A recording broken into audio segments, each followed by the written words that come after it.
Hello दोस्तों, कैसे आप सब लोग। सुप्रीम कोर्ट ने दोस्तों सरकारी और प्राइवेट जमीन को लेके एक फैसला सुनाया है कि जिसका इतने साल तक किसी जमीन पे कब्जा है वही मालिक माना जाएगा। प्रॉपर्टी से जुड़े बहुत सारे नियम होते हैं दोस्तों जो लोगों को पता ही नहीं होते, और यही कारण होता है कि वो बहुत बड़ी समस्या में फंस जाते हैं।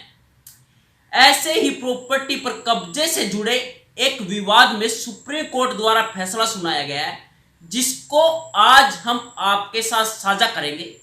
वीडियो बहुत इंपॉर्टेंट होने वाली है, वीडियो को लास्ट तक देखना है।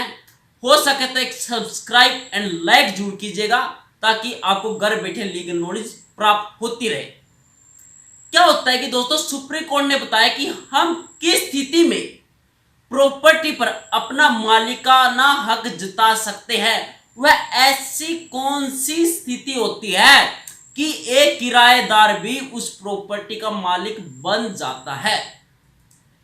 यदि कोई, ध्यान से सुनने वाली बात है, यदि कोई 12 साल तक एक ही जगह पे रहता है तो किराएदार उस प्रॉपर्टी पर कब्जे का दावा कर सकता है, लेकिन उसके लिए कुछ शर्तें निर्धारित की गई है। ऐसा नहीं है कि आप 12 साल से प्रॉपर्टी पर किराए पर रह रहे हो और आप उसके मालिक बन जाओगे, नहीं। उसके लिए कुछ शर्तें निर्धारित की गई है। यदि वह शर्तें आप पे लागू होती है तो आप जरूर उस प्रॉपर्टी के मालिक बन सकते हैं दोस्तों। वह शर्तें कौन सी है? फर्स्ट नंबर शर्त जो है, मकान मालिक ने जिस भी आप प्लाट, मकान या दुकान पर किराए पे रह रहे हो, उसके मालिक ने 12 साल तक किराएदार को कभी मकान खाली करने के लिए न बोला हो, किसी भी प्रकार का कोई कदम ना उठाया गया हो, कोई एप्लीकेशन ना दी गई हो 12 साल तक कि आप मेरा मकान खाली कर दो। सिर्फ आप किराएदार हो, किराया दे रहे हो, मकान मालिक को कोई दिक्कत नहीं है, चाहे आपको 12 साल हो गए हो, 15 साल हो गए हो, आपको खाली करने के लिए कभी भी नहीं कहा मकान मालिक ने। ये थी दोस्तों पहली शर्त। दूसरी नंबर शर्त क्या है?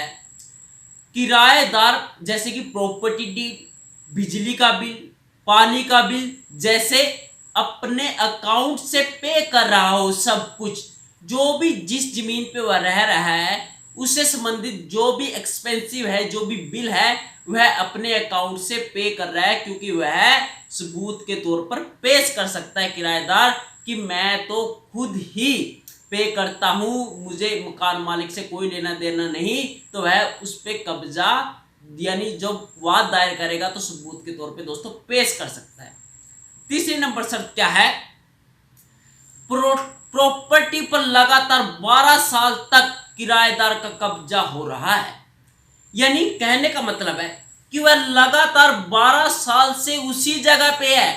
ऐसा नहीं है कि 6 साल रहा फिर उसने छोड़ दिया, 1 साल बाद फिर आ गया फिर छोड़ दिया।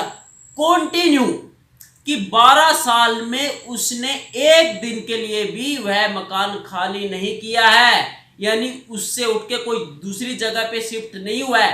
कंटिन्यू 12 साल तक उसी जमीन पे वह रहना चाहिए।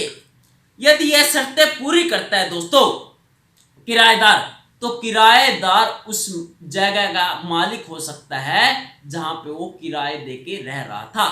इसी मामले पर सुप्रीम कोर्ट की तरफ से फैसला सुनाया गया है कि कहा गया कि जो भी लोग 12 साल तक जमीन पर कब्जा किए हुए हैं और मकान मालिक द्वारा उनको हटाने के लिए किसी भी तरह का प्रयास नहीं किया गया है, 12 साल तक कोई आपत्ति जाहिर नहीं की गई है, तो वह कब्जादारी ही उस जगह का मालिक माना जाएगा। देखा दोस्तों कितना बढ़िया फैसला आया है कि कुछ लोग होते हैं कि मकान दुकान किराए पे देके चले जाते हैं विदेश, और क्या होता है कि उनको किराया मिलता रहता है और वो अपनी जगह की सुध बुध ही नहीं लेते हैं कि क्या चल रहा है। 12 साल हो जाते हैं, 15 साल हो जाते हैं। तो दोस्तों उन लोगों को सावधान होने की जरूरत है। कृपया 12 साल तक अपने जो मकान मालिक है जो भी किराए पे मत रखिए। लिमिटेड पीरियड के लिए 1 साल 2 साल के लिए आप एग्रीमेंट साइन करवा लीजिए पहले ही कि मैं तो आपको 1 साल के लिए किराए पे दूंगा या 2 साल के लिए आपको किराए पे दूंगा, 3 साल के लिए, मैक्सिमम 1 या 2 साल ही रखिए। क्यों फालतू की टेंशन लेनी। और जो भी एक्सपेंसिव से संबंधित बिल वगैरह होते हैं बिजली के पानी के, आप किराएदार से मत कहिए, आप उनसे कैश ले लीजिए, लेकिन जो आपको पे करना है बिल वो आपको अपनी जेब से अपने अकाउंट से करना है। नहीं तो क्या कहावत हो जाएगी कि बनाए कोई और खाए कोई और। आपने पैसे लगा के जमीन तो ली, आपने उसे बिल्ड किया, आपने अच्छी 2-3 मंजिला मकान बनाया और इस पर कब्जा कौन कर रहा है? कोई किराएदार।